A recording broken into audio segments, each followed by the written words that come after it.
Mister Vijay நேரடியாக சொல்கிறேன்னா mister Vijay வராரு இல்லைங்க. நான் என்ன சொல்கிறேன், அந்த விஷயம் பெரிய விஷயம். பத்திரிகை மற்றும் ஊடக நண்பர்களுக்கு என்னுடைய பணிவான வணக்கம்.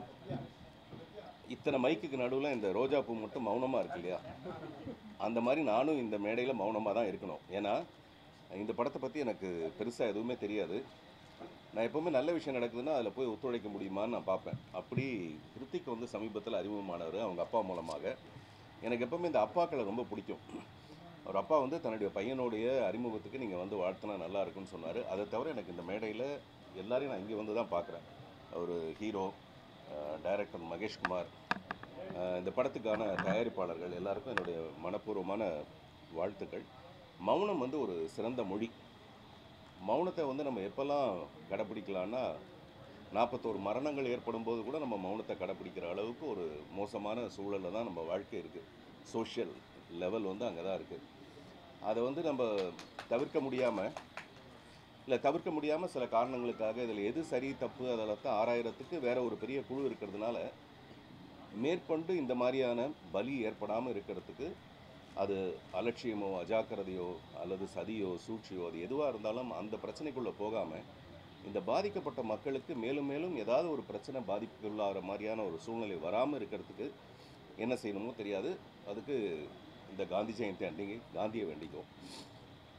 இந்த அகிம்சையை பற்றி பேசும்போது நேற்று வெளியான இட்லி கடை படத்தில் நான் நடிச்சிருக்கிறது ரொம்ப பெருமை. அவங்க இட்லி கடைன்னு சொன்னதுனால நான் அதை பற்றி சொல்ல வேண்டியதாக இருக்குது. அதில் 2 விஷயம். ஒன்று வந்து அப்பாவை பற்றி பேசும்போது நான் இட்லி கடையை பற்றி பேசணும்னு நினைக்கிறேன். இட்லி கடை வந்து ரொம்ப பிரமாதமாக ஒரு அகிம்சையை பற்றி சொல்லியிருக்க ஒரு படம். பொதுவாக இந்த காலத்தில் வந்து வன்முறையை வச்சு படம் எடுத்தோம்னா டெஃபினட்டாக அது பாக்ஸ் ஆஃபீஸ்க்கு போயிடும். அந்த மாதிரி ஒரு காலகட்டத்தில் அகிம்சையை நம்பி ஒரு படம் எடுத்திருக்காருங்கிறது தனுஷுக்கு ஒரு ஸ்பெஷல் பாராட்டு. மகாத்மா காந்தியாகவே இருந்தால் கூட இன்றைக்கி படம் எடுக்கணும்னு வந்தார்னா டெஃபினட்டாக வயலன்ஸை வச்சு தான் படம் எடுப்பார். நான் வயலன்ஸை வச்சு படம் எடுக்க மாட்டாருங்கிறது ஒரு தீர்க்கமான நம்பிக்கை எனக்கு. அந்த நேரத்தில் இந்த மாதிரி ஒரு நல்ல படம், ஒரு ஃபீல் குட் ஃபில்ம், நம்ம ரூட்ஸுக்கு நம்மளே திருப்பி கூப்பிட்டு போகிற மாதிரி, நம்மளுடைய குலதெய்வம், நம்மளுடைய ஊர், நம்மளுடைய அப்பா அம்மா படம் பார்க்கும்போது நம்ம மிஸ் பண்ண நிறைய விஷயங்களை வந்து அது ஞாபகப்படுத்திச்சு. அந்த படத்துக்குள்ளே எனக்கு இருக்கிற ஒரு சின்ன பாத்திரம், அந்த பாத்திரம் வந்து நிறைய கைத்தட்டல் வாங்குது. The credit goes to mister Dhanush. ஒரு திரைப்படம் உருவாகிறதுக்கு பின்னாடி ரொம்ப கடுமையான கஷ்டமான நிறைய உழைப்பு, நிறைய முயற்சி, நிறைய தேவைப்படும். அப்படிப்பட்ட இந்த சிரமமான இந்த காலகட்டத்தில் ஒரு நல்ல படம் எடுக்கணும்னு வந்திருக்க உங்கள் எல்லாருக்கும் என்னுடைய மனப்பூர்வமான வாழ்த்துக்களும் பாராட்டுகளும். சினிமாலேருந்து போகிறவங்க எல்லாருக்குமே வந்து சமூக பொறுப்பு முக்கியமாக தேவை, கரெக்டாக இருக்குன்னு சொல்லுவாங்க. இப்போ வந்து சமூக பொறுப்பு சினிமாவிலேருந்து போனவங்களுக்கு இருக்கா இல்லையா? ஏன்னா 4 நாள் 3 நாளுக்கு அப்புறம் தான் ஒரு பேட்டியாக கொடுக்குறாரு. அது குவாலிட்டியே இல்லாமல் சினிமாவில் கொடுங்க ஒரு வீடியோ போடனா கூட குவாலிட்டியாக பண்ணுவாங்க எதுவாக இருந்தாலும். ஆனால் இதெல்லாம் எதுக்கு இல்லை, சினிமாவில் இருக்கிறவங்களுக்கு டெஃபினட்டாக சமூக பொறுப்பு இருந்தே தீரணும். இப்போது நான் சொல்கிறது வந்து இந்த சினிமாவிலேருந்து அடுத்த கட்டம் என்னவாக இருக்க முடியும்னா, மக்கள் தான் நமக்கு இவ்வளோ பெரிய அங்கீகாரத்தை கொடுக்குறாங்க.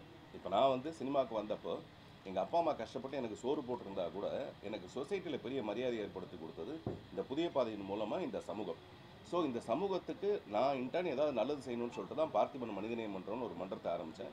கொஞ்ச நாள் கட்சி நான் சோத்து கட்சின்னு ஒரு கட்சி ஆரம்பித்து ஒரு படம் ஆரம்பித்து அதன் மூலமாக ஏதாவது அரசியல் வழியாக நம்ம எதாவது செய்ய முடியுமான்னு பார்த்தா, அரசியல் போகிற போக்கில் இங்கே நிறைய வசதி தேவைப்படுது, நிறைய பணம் தேவைப்படுது. அரசியலை வந்து சாதாரணமாக வெறும் மனசுக்குள்ளே வீராப்பு இருக்கிறவங்க மட்டும் இங்கே அரசியல் பண்ண முடியாது. நல்ல எண்ணம் இருக்கிறவங்க மட்டும் அரசியல் பண்ண முடியாது. அது அரசியலுங்கிறது வேற ஒரு பெரிய களம். அது உங்களுக்கு யாருக்கும் புரியாதுன்னு சொல்லிட்டே புதைச்சி வச்சுருக்கோம். அப்படிப்பட்ட நேரத்தில் தான் மக்கள் தலைவர் எம்ஜிஆர் இங்கே வந்தார். அப்படிப்பட்ட இது யாருமே கண்டுபிடிக்க முடியாதுன்ற ஒரு நேரத்தில் தான் அவர் ஒரு வீரியமாக வெளியில் வந்தார். பட் இந்த சூழல் வந்து இப்போ அப்படி இல்லைன்றாங்க. நான் யார் உள்ளே வந்தாலும் அவங்கள நான் வரவேற்கிறேன். ஜென்ரலாக நல்லது தானே. யாராவது ஒருத்தர் தனியாக ஓடி போய் ஃபஸ்ட் ப்ரைஸ் வாங்குறதுக்கு பதிலாக ஒரு பெரிய கூட்டம் ஓடணும். அப்போ தான் நமக்கு பார்க்குறவங்களுக்கே ரொம்ப இன்ட்ரெஸ்டிங்காக இருக்கும்னு. பட் அதனால் எல்லோரும் என்ன சொல்லுவாங்க, நான் ஏதோ ஆளுங்கட்சிக்கு எதிரானவன்னு சொல்லுவாங்க. அப்படிலாம் எதுவுமே கிடையாது. இங்கே போட்டி வந்து பயங்கரமாக இருந்தால் தான் வெற்றி வந்து நியாயமாக இருக்குன்றது என்னுடைய ஃபீலிங். அப்புறம் எப்போவுமே ஒரு பிரச்சனையை கிளறி விட்டு ஆளுக்கு ஒரு பதில் சொல்லி அந்த பிரச்சனையை அதிகமாகிறத விட ஃபர்தராக இந்த மாதிரியான உயிர்கள் பலியாகாமல் இருக்கிறதுக்கு என்ன பண்ணணும், அதை பற்றி தான் நம்ம யோசிக்கணும். தனிப்பட்ட தாக்குதல் நிறைய ஆயிடுச்சு.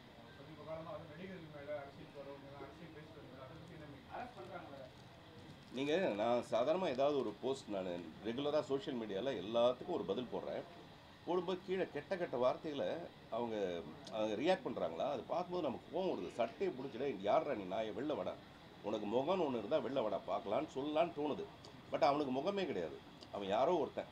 ஆனால் அது நம்மளை வந்து இரிட்டேட் பண்ணுது, அல்லது நம்மளுடைய வேகத்தை வந்து அது குறைக்குது. நம்ம நல்ல விஷயத்தை சொல்ல வரும்போது அது டெஃபினட்டாக குறைக்குது.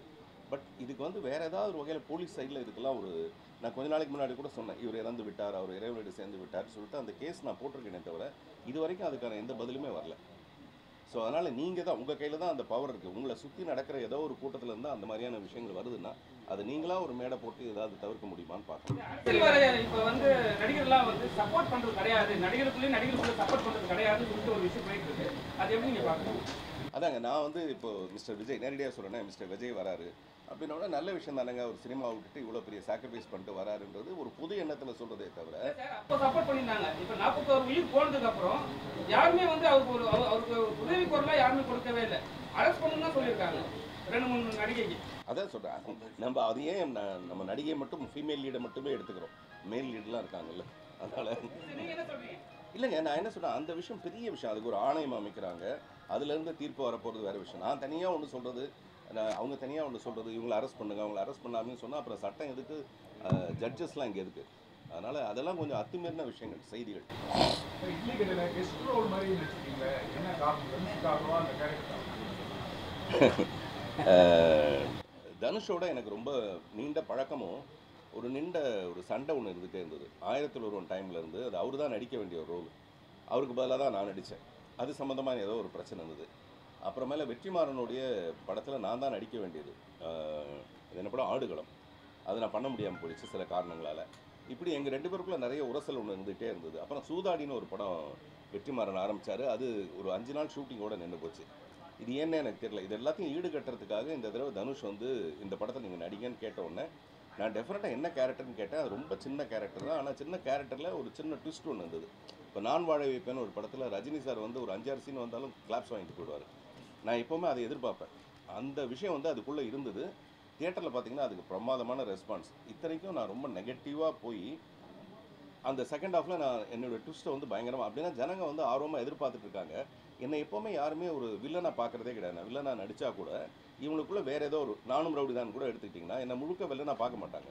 நயன்தாரா வருவாங்க, நான் சைட் அடிப்பேன், அது ஒரு ஹீரோ மாதிரி தான் பார்ப்பாங்களே தவிர அதை ஒரு வில்லனாக பார்க்கவே மாட்டாங்க. ஏன்னா மக்கள்கிட்ட வந்து என்கிட்ட அந்த மாதிரி ஒரு நல்ல அபிப்பிராயம் இருக்கிறதுனால இந்த படத்துக்கு அப்படி ஒரு கிளாப்ஸ் கிடச்சிது. தேங்க்யூ. சார், நீங்களே பெரிய டைரக்டர், பையன் டைரக்ட் பண்ண படம் நடிக்க போகிறேன்னு கேள்விப்பட்டாங்க. அந்த மௌனத்தை எப்போ உடைக்க போகிறீங்க, என்ன தலைப்பு? இல்லை, இதில் மௌனம் ஒன்றுமே கிடையாது. என் படம் வந்து என் பையன் வந்து ஸ்கிரிப்டெல்லாம் ரெடி பண்ணி வச்சுட்டாரு.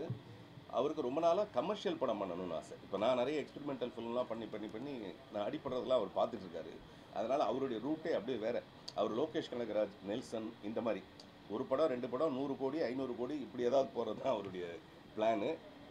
அதுக்கான பொட்டென்ஷியலும் இருக்குது அவர்கிட்ட. அதனால் அந்த படத்தில் இப்போ பெரிய படத்துலலாம் எனக்கு ஒரு சின்ன ரோல் தான் கொடுப்பாங்க. அதனால் என் பையனாக இருந்தால் கூட பெரிய படம் பண்ண போகிறாரு, அதில் எனக்கு ஒரு சின்ன ரோல் கொடுப்பாரு. அதுதான் இருக்கிறதுலே ரொம்ப பெருமைங்க. நம்ம பையன் ஒரு நாளைக்கு வந்து நம்மளை ஒரு படம் டைரக்ட் பண்ணுறான்னு வச்சுங்களேன், அது ரொம்ப பெருமையான ஒரு விஷயம். அதில் எவ்வளோ சின்ன ரோலாக இருந்தாலும் நான் நடிப்பேன். தயாரிப்பாளர்கள் கிடைக்கிறது ரொம்ப கஷ்டம். இப்போ இவங்களுக்குலாம் கிடச்சிருக்காங்க, ஒரு 4-5 பேர் கிடச்சிருக்காங்க. அந்த மாதிரி இந்த தயாரிப்பாளர்களுக்கு என்னுடைய பாராட்டுகளும் வாழ்த்துக்களும்.